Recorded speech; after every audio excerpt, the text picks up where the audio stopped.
Good afternoon, everyone. For those who don't know, I'm Robert Pleasant, Associate Director of Student Resource Commons. The I Am Speaker series began about 4 or 5 years ago, and it's a way for us to kind of break down barriers to get to know one another. And it was conceived from this quote of Dr. Martin Luther King Jr.'s. It says, I am convinced that men hate each other because they fear each other. They fear each other because they don't know each other. They don't know each other because they don't communicate with each other. And they don't communicate with each other because they are separated from each other. And that was a quote from October of 1962.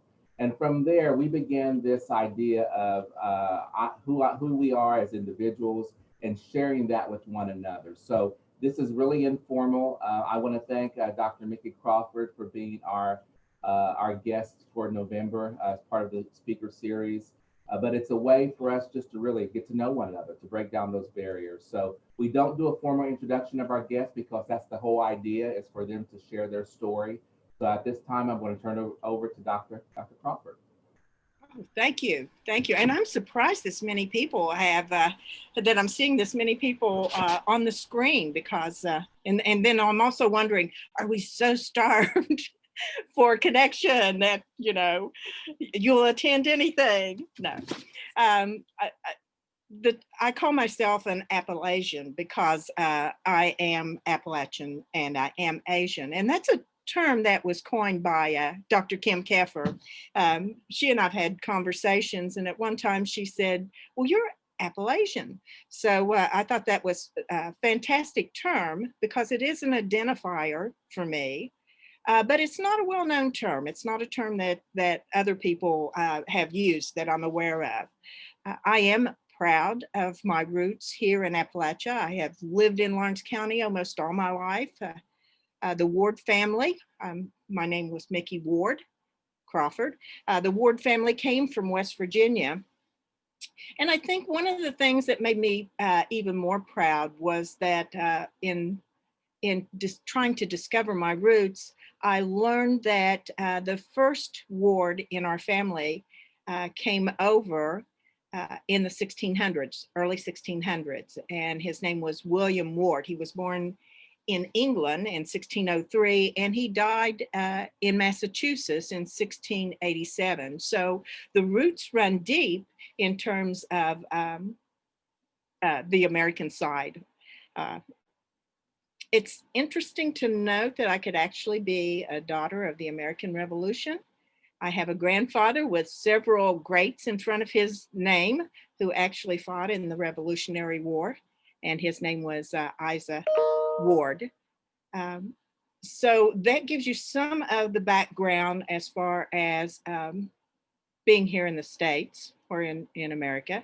But my family history really began for me with my parents who met in occupied Japan. They married in 1947. I learned it was not a legalized marriage, but I think it was one of those, they had a preacher that wasn't recognized by the United States nor by the Japanese, but I think it was one of those things that they did to justify their union. And when my mother came over in 1950, they married. So my mother and my brother actually came over in 1950 through Act of Congress, because at that time, Asians were not allowed in the United States due to a 1924 act that excluded Asians into the US. And so I was born in 1951. But my parents, my mother and my brother were listed as what they call permanent aliens. And even though he was a permanent alien, he was drafted during the Vietnam War. And I think that that's only fitting because, if you're going to live here in the United States, you go by the rules. While growing up, it was really important for me to assimilate. And I can remember learning in school, I can't remember if it was geography or history, about the melting pot. Some of you younger people may not know what the melting pot was, but the United States was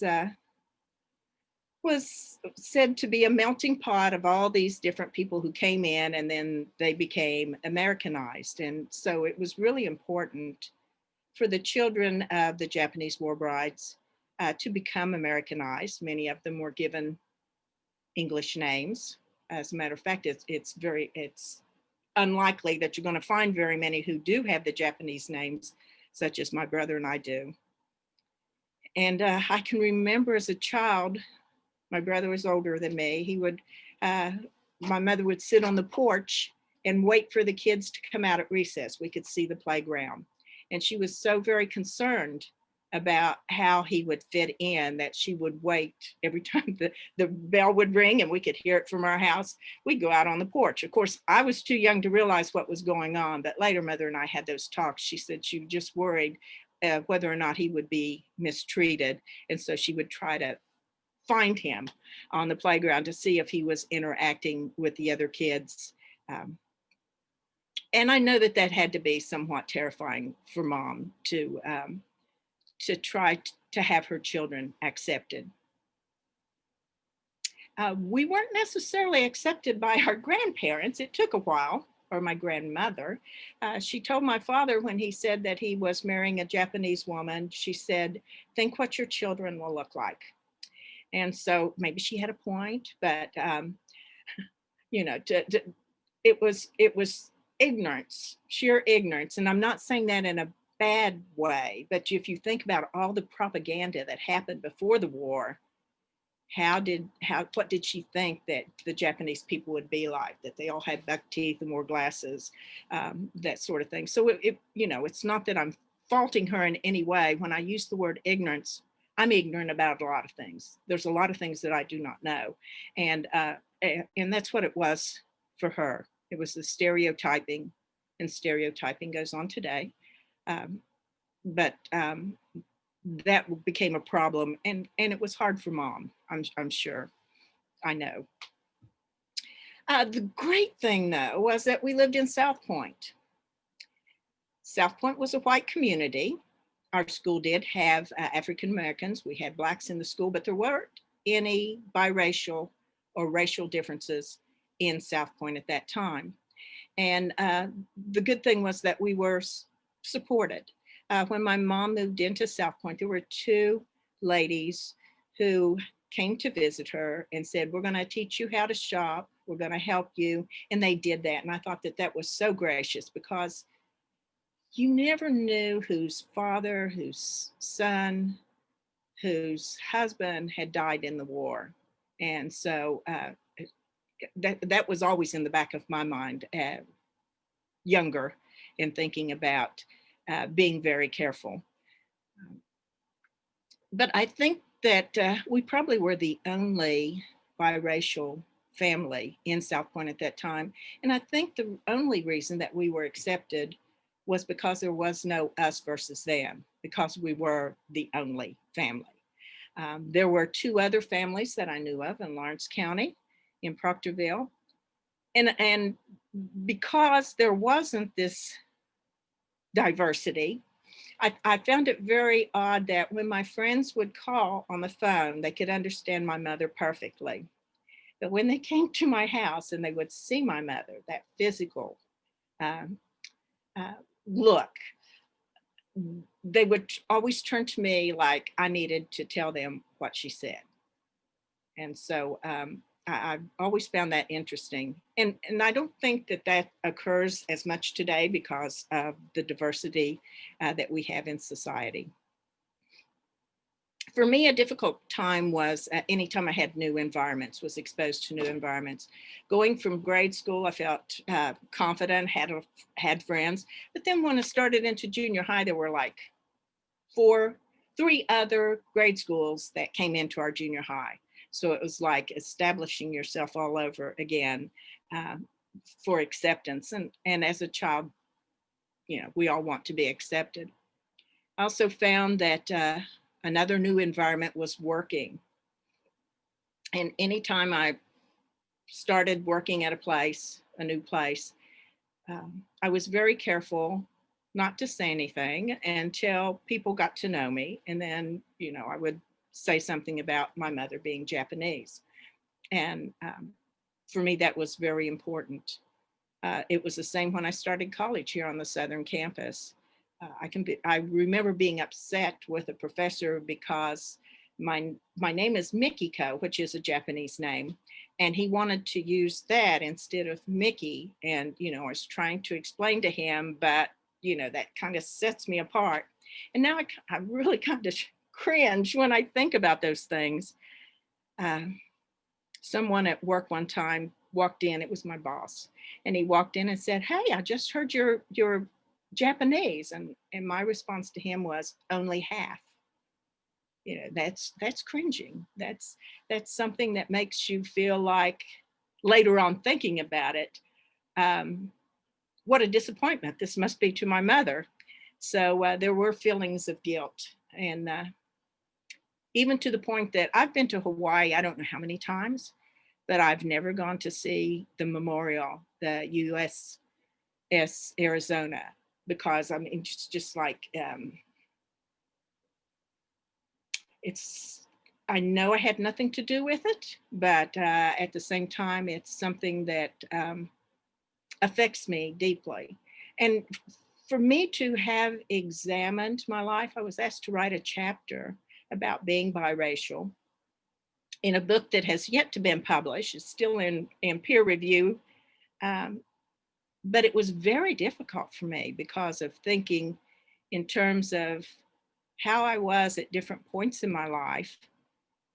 But yet I have to accept that we're always a work in progress.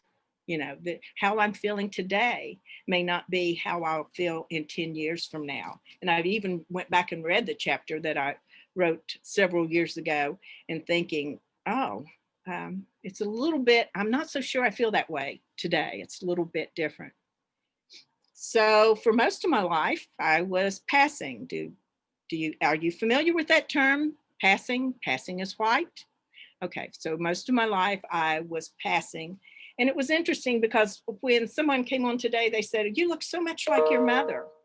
And when Don and Brad and I went to Japan to interview women and travel with those women, they commented, said, "We didn't really think that you looked as Asian.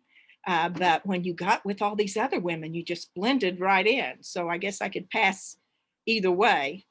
Maybe not as much today as back then. I could identify with civil rights activist and writer James Weldon Johnson, who said, "It's no disgrace to be Black, but it's often inconvenient." And there were times in my life that I felt like it was inconvenient to be biracial. Something that you have to consider is that until 1967, there were still states that it was illegal to marry someone other than Caucasian. The misogynist, give me a moment. Miscegenation laws, which meant that you couldn't marry someone outside your race. And it wasn't until the 2000 census that we were able to identify something other than Caucasian or Asian. Think about that, 2000. You had to choose.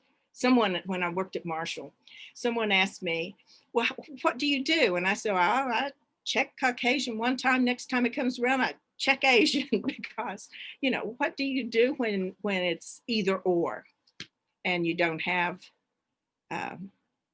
those options?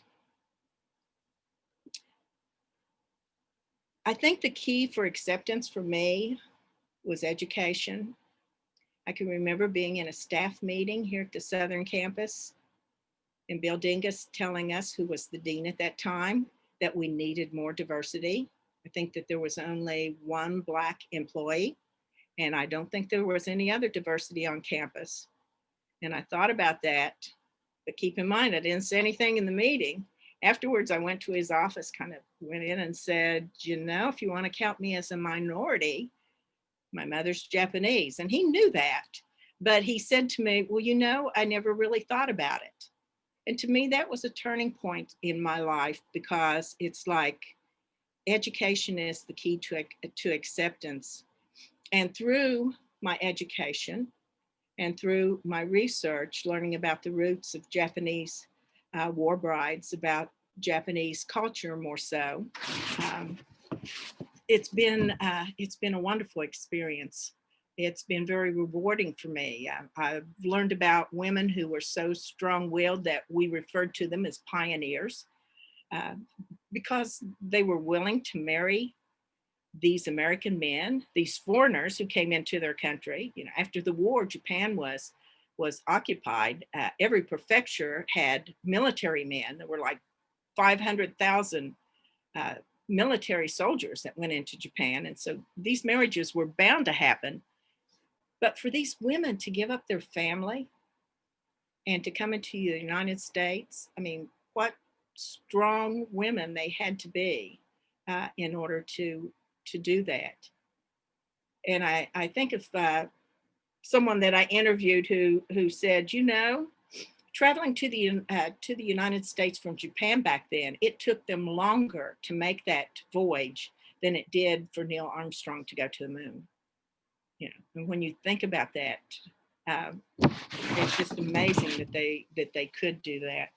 They became successful in many aspects. I've interviewed women who were very proud mothers because of who their children became, uh, uh, what they have done. They were very proud of what they had done in their community. These women themselves, they've been organizers. Uh, Many of them have gone to college, earned degrees, got into the workforce. And one of the women that I was really particularly impressed with was a woman who went to work in a sewing factory. And she was soon noticed because it was piecemeal. She was making so many more pieces than everybody else that the boss went to her and said, how are you doing this? And so she put herself through design school and became like one of the top designers for Ogla. And that's an older nightwear company, but some of you may remember the name. It was OLGA, made nightgowns. And he proudly pulled out this thick portfolio that had all of these pictures in it and showed me some of her designs. And I thought, wow, this is such a wonderful story. She recently passed away. That's a downside to doing this research, is because knowing all these people, it's heartbreaking when I get the news that someone has passed on. But I've celebrated with them at conferences during travel to Japan. I wanted to be able to share their stories through publications and documentaries. And that's been very fulfilling for me. I was asked to write that chapter, and I told someone earlier that it was very difficult to examine your life. You know, if somebody asked you to sit down and write a chapter about your life, how difficult would that be for you? Yeah, it was very difficult for me because of thinking of some of the things, trying to determine, you know, when someone put a tack in my seat at school, was it because maybe they were young and they liked me? It was two boys who did this, and I didn't think anything about it at the time. Or was it because I was targeted because of a difference? I like to think that those young boys thought I was a cute little girl. But writing that chapter was very difficult for me, and thinking about many things. I'm going to pull up something if I still have it on here. I don't want to lose you.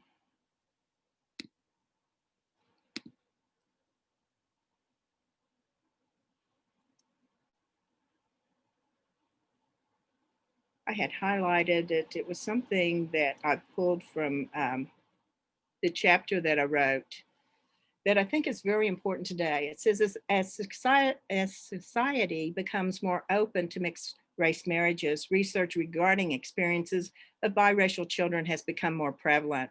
How we form or negotiate our identity with dual cultures is often examined.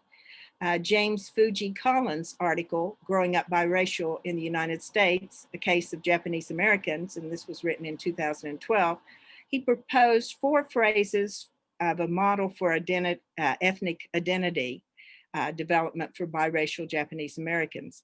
And the first is that they questioned or they had some confusion about their identity, and think in terms of if you didn't have a label for what you call the biracial between Japanese and Americans, that could create some confusion. The second one was refusal or suppression.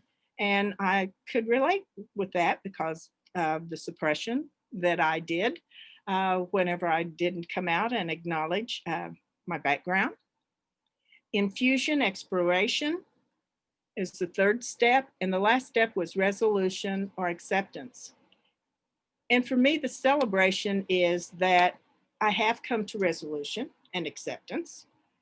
It pains me that I'm thinking, I thought in terms that we were maybe going backwards at some point in acceptance when I heard words like the Kung flu or the China virus, you know, to identify it that way. I wondered how biracial children in America who were Chinese may have felt at that point. But I think it's important that that we have the talks about being biracial, because in 2000, there were 6.8 million people who identified as biracial on the census. In 2010, that grew to 9 million. And I'm thinking, I wonder how much that's going to jump when we come to 2020 census. I'm going to stop there and see if you have any questions. Ask you to join me in a conversation.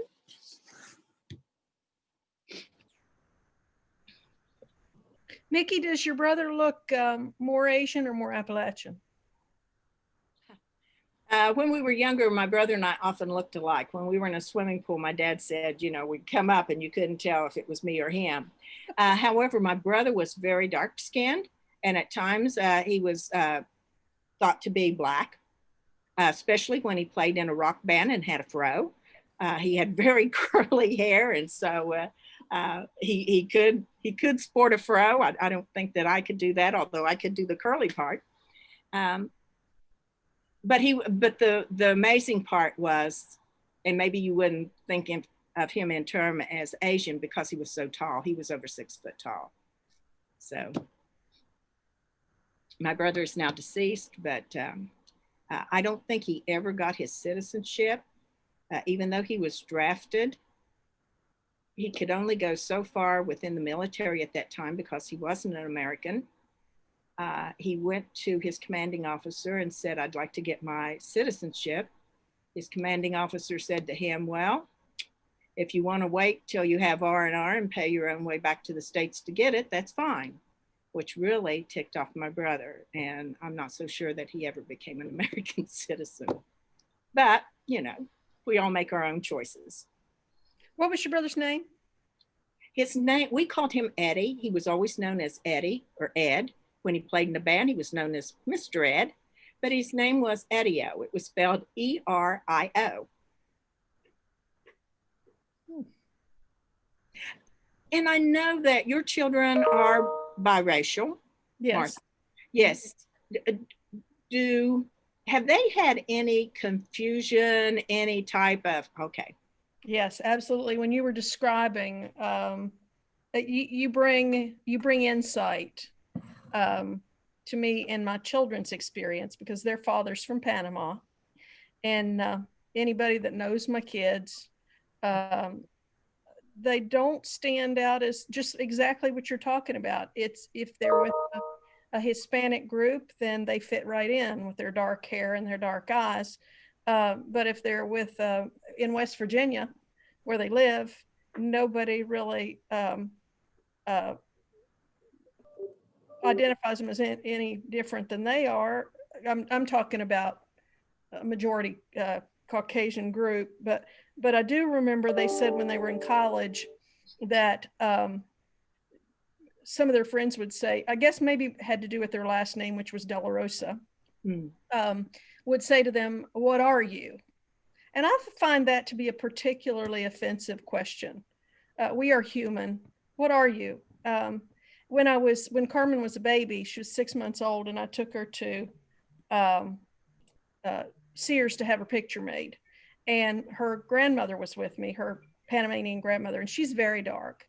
And a woman sitting in the waiting room at Sears or at JCPenney, wherever it was, said, is she a half-breed? And I said, what? And she said, is your daughter a half-breed? And I said, I'm not exactly sure that I understand what you're asking me. And I said, if I understand you correctly, I find that highly offensive. And my question to you would be, what is your need to know? Which is what mom said, you know, when somebody asks you something you don't want to answer, you say, why do you need to know that? So that's been our experience, Mickey. Using that term half-breed, there were two families, as I said, in Proctorville, and one of them, her daughter was probably 2 years younger than me, and I had some conversations with her before I wrote that chapter about how did you identify? And she said, a lot of times I just called myself half-breed and laughed about it before somebody else could call me that. And, you know, I found that very, very interesting in some respect. When I started teaching, I'll just tell one more story, but when I started teaching, I was at Barbersville Elementary. I was teaching fourth grade, and my colleague, her family's from Virginia, and she made some comment. Her daughter was dating a Black guy, and she was highly offended by that. And I said, is he a good guy? Well, yeah. Is he smart? Yeah. Is he motivated? Yeah. Why are you complaining? And she said, well, I think people need to stay with their own race. And I said, really? And she said, yeah. And I said, well, I believe exactly opposite of you. I believe that we all need to mix it up. And I said, I think the world would be a whole lot better if we had a golden world. And I'm doing everything in my power to make that happen. I've had 2 children. That's all I can have because I had C-sections.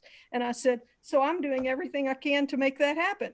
And she said, oh, and I think I really threw her for a loop because I had not really encountered overt racism that said, white marry white, black marry black, Asian marry Asian. And I've never been accused of not being plain spoken. Mm-hmm. So that was my response to it. And I felt like it was an honest response. And the beauty of the situation is she was a big enough person. That was probably October. She was, and I only had 1 year at Barbersville. She was a big enough person that it never affected our working relationship. You know, even though we, you know, we're headed down to, I mean, we had completely different views. That's why I can get along with Trump supporters. But that's the kind of conversations we need to be having, Martha. That's exactly what, that's how we bring it together. That's how we educate one another. So that I think you did the right thing, and absolutely that's the direction we need to go. Well, we all have a right. We all have a right to believe what we want to believe. We do not have a right to hurt other people. Mm-hmm. Just wanted to, this is a picture of my brother. Oh. So he's darker than I am, but we have very similar features. Of course, I don't have that. Yeah. Putting back on that. If I could ask a question, I know there may be others too, but you had said something about the guilt you felt about not accepting at that point in your life, or not acknowledging. Can you talk a little bit more about that? And do you still hold some of that today? The guilt I feel today is, and I could cry when I tell this, is that I cannot talk to my mother's family. You know, she talks to them on the phone. I've met them several times, and I would actually sit there and cry because I couldn't talk to them. So that's the type of guilt that I feel today. I don't necessarily feel guilt about the war like I did before, or who may have lost someone in the war, because I've come to the terms that wars are about countries, not necessarily about individual people. And while I totally sympathize with anyone who's lost someone in a war, I don't think that I can blame individuals for that death. You know, it's country. You're fighting for your country. So my guilt is more so about how I have shunned that part of who I am. And that was very difficult. I even went to Marshall University to learn to speak Japanese. And some of the students were really upset with me because they said, you're going to throw the curve. I was the worst one in that class because I don't have an ear for language. And I took Japanese for a year and still it's like phrases, but it was too late. We need to learn those languages young. And at the time that I was growing up and interviewing other women, they were told, don't teach your children Japanese. You're going to confuse them. They won't have proper language. Other questions? That's good. Mickey, it's Donna. Did your mom ever speak Japanese around the house? And did your dad, was he able to speak Japanese? Interestingly enough, yes, my dad spoke Japanese and my mother spoke Japanese. They spoke to each other, usually when they didn't want us to understand what they were saying. There were more couples who did not have that language in common. My dad was an anomaly. As a matter of fact, he helped somewhat in occupied Japan because he had the ear for language and was able to pick it up. So I just wish I would have gained that ear as well.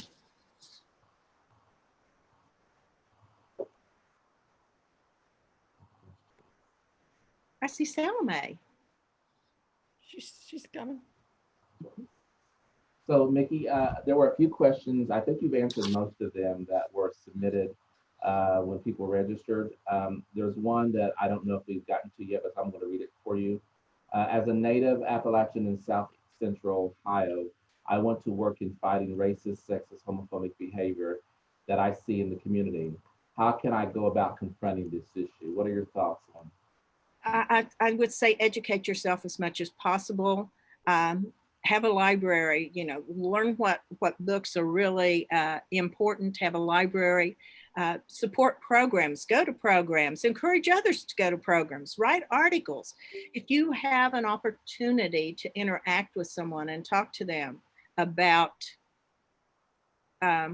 whatever differences that you're wanting, or diversity, let's put it that way. If you have an opportunity to talk about diversity, do so, because we are having so many more mixed marriages, marriages with gays, understanding that people's identities are not always something that they choose, but something that they're born with.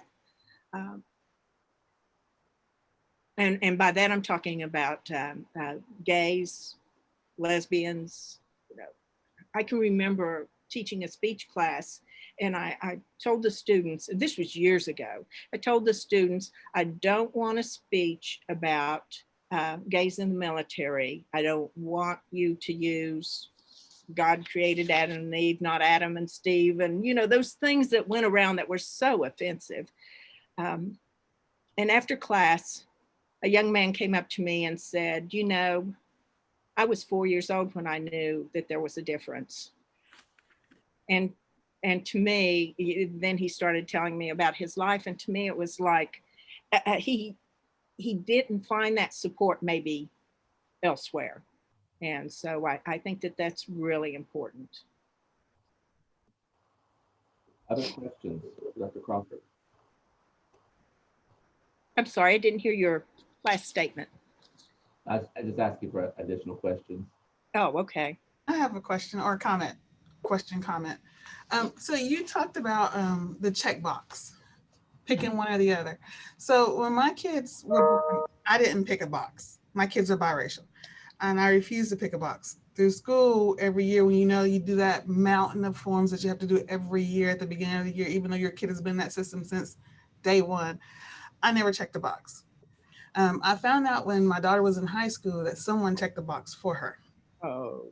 I don't know who it was, but they checked Caucasian. And I found out because the guidance counselor called me and asked me, did I want to include Black or African American, because that would open up for more scholarships. So I asked my daughter, and she said, yeah, Mom, that's how I see myself. But I let my kids choose which one they wanted to check and which one they wanted to claim.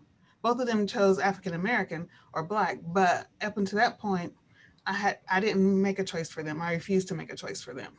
Mhm. So what do you check both boxes now? Oh, actually, the census now has to where you can check a biracial box and choose which races those are. Yes, we've come a long ways, Mm-hmm. beginning in 2000, but it took us that long to get there. Crazy. Okay. Yeah, I think my daughter chooses both too. But yeah, I just wondered if when you made the switch, when you decided, or when you started checking more than one. So Let me ask you a question, Teresa. Would you have been hurt had your daughter checked Caucasian? no. Okay. Again, I didn't want to make that decision for my kids. Mhm. My kids can pass for other things or anything. My daughter went to New York last year to visit a friend who moved there, and she said everywhere they went, everyone said, "Are you Dominican? Are you Dominican? Are you Dominican?" And she's like, "No, no." And they start speaking Spanish to her. And my daughter took 6 years of French, so so she had no idea what they were saying. But yeah, no, I wouldn't have been offended if they had chosen to choose that one. Again, I feel like my kids had an advantage that maybe you didn't have. I let them choose and they could choose. Mhm. To me, they could choose. And I wanted to give my kids that freedom to make that choice.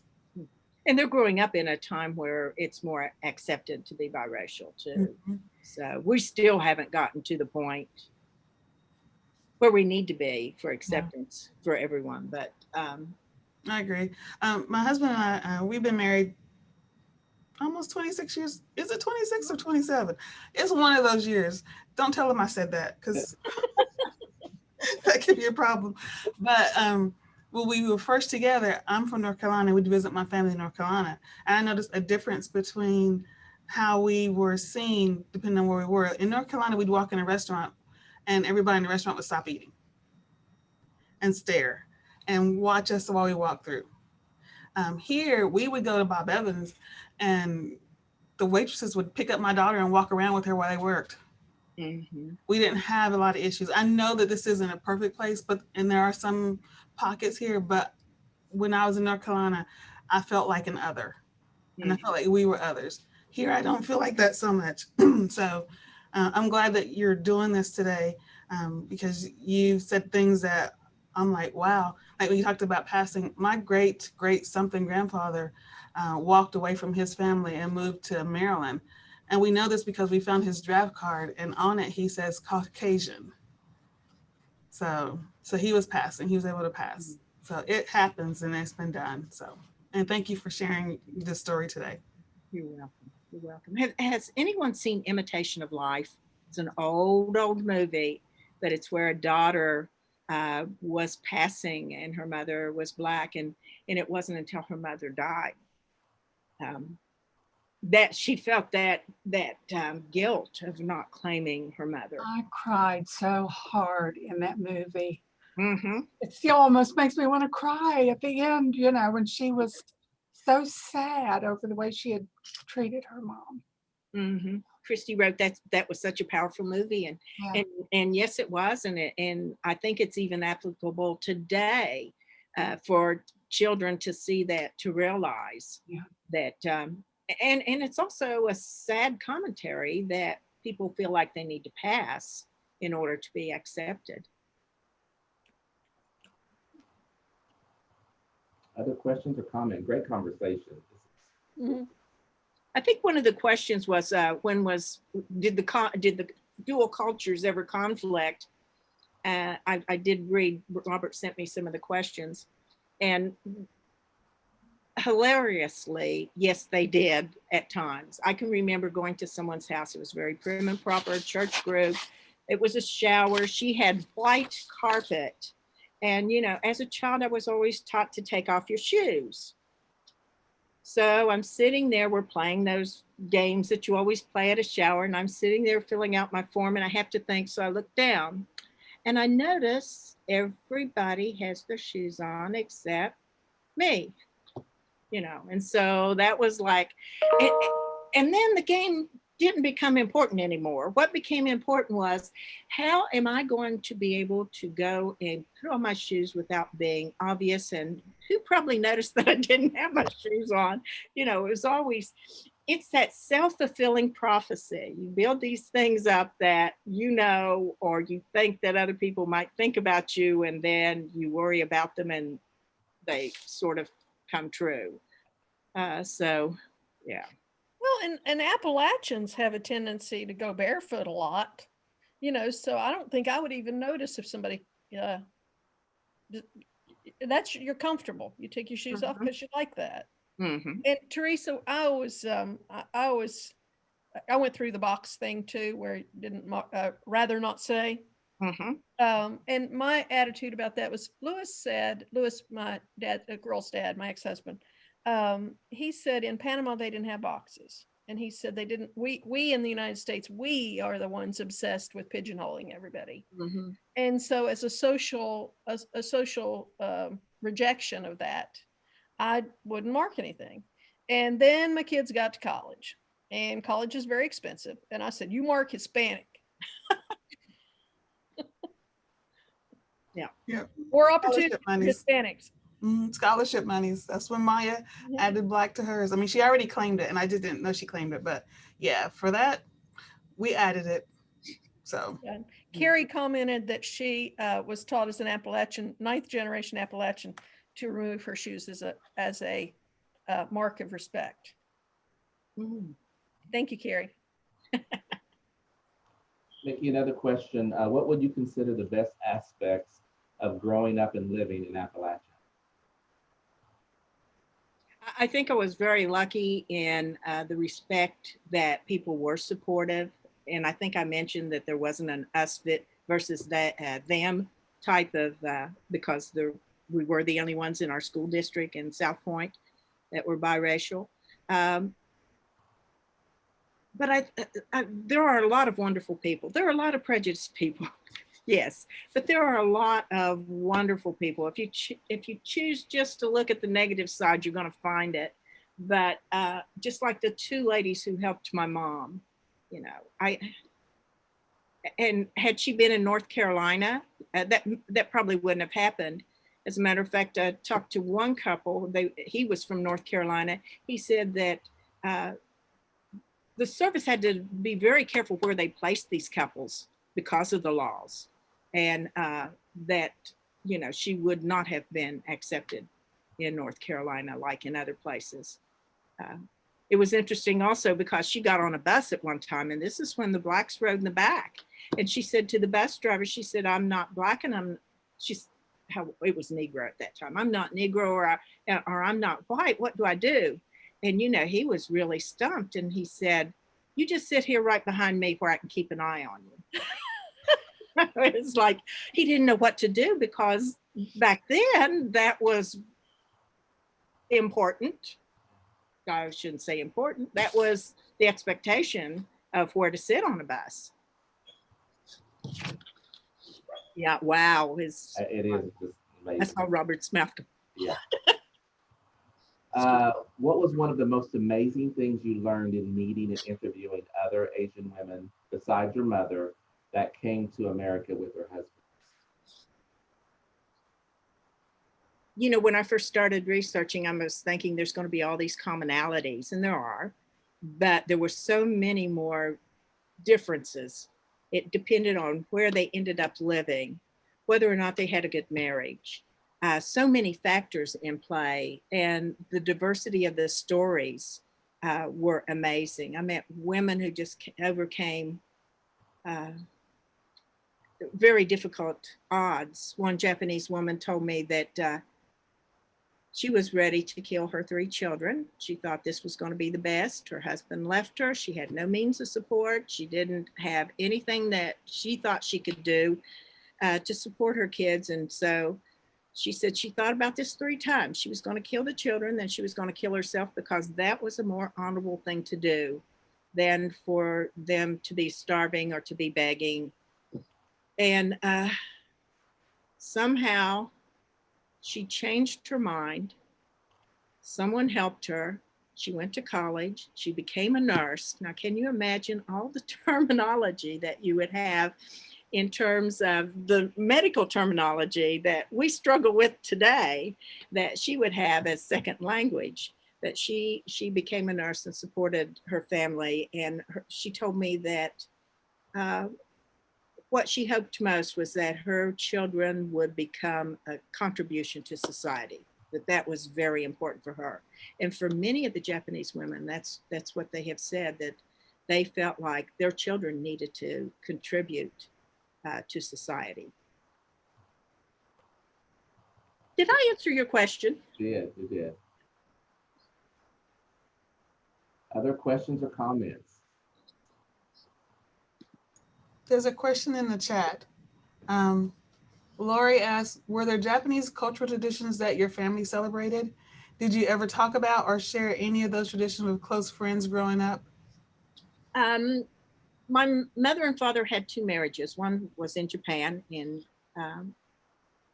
47. The other one was in the US, and it was New Year's Eve, New Year's. So we always had a dinner when I was growing up. Back then, keep in mind, we weren't glued to the TV set like people are today. As a matter of fact, there were just 3 channels. Those of you who live in this area and are older can remember that. And the TV actually went off during the night. But they would celebrate their New Year's Eve anniversary by opening the house. My dad took a large 4x8 sheet of plywood, put screw-on legs so that we could store it away.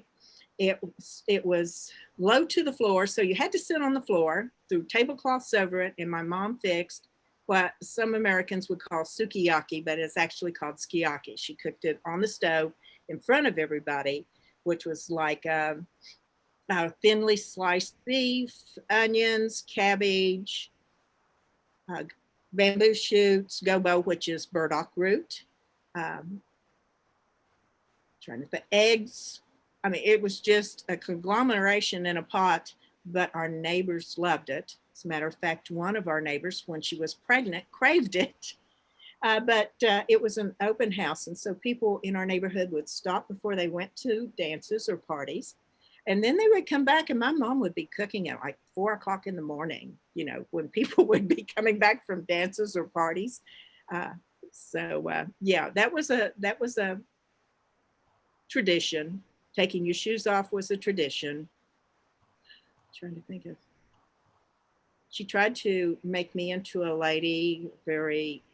Mother came from an affluent family, so manners were important, but I was a tomboy, so that was very difficult for her. Yes, my dad called me in when I was in the 6th grade and said, I think you're too old to play tackle football with the boys.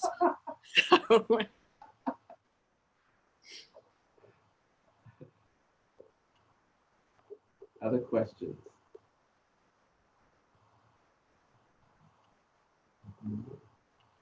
Teresa, anything in the chat? Oh, I didn't pull up the chat. No, that was the last question in the chat. Okay. All right. Dr. Crawford, any final comments? It was so good to see all these faces and to reconnect with people and thank you for being here. I hope I haven't disappointed you in any way. As I said, examining your own life is very difficult, but a life not examined is not worth living, is what I've been told. And so I hope that I've given you something to think about. And for the person who wants to be an advocate, I hope that you will very much do that, because I think acceptance for all of us, you stop and think this is the reason this country was founded, was so that people could get away from persecution, so that people could live freely. And I think that we need to remember that. Thank you all. Thank you. This has been great conversation. Great. Share your story. That's amazing. And I know it's not an easy thing to do, but thank you for being honest and open with us today. Thank you, Mickey. Really enjoyed Thanks, it. Mickey. Thanks, Mickey. See you guys later. Thank you. Good seeing you Bye-bye. all. You too. Take care, everyone. Have a great day.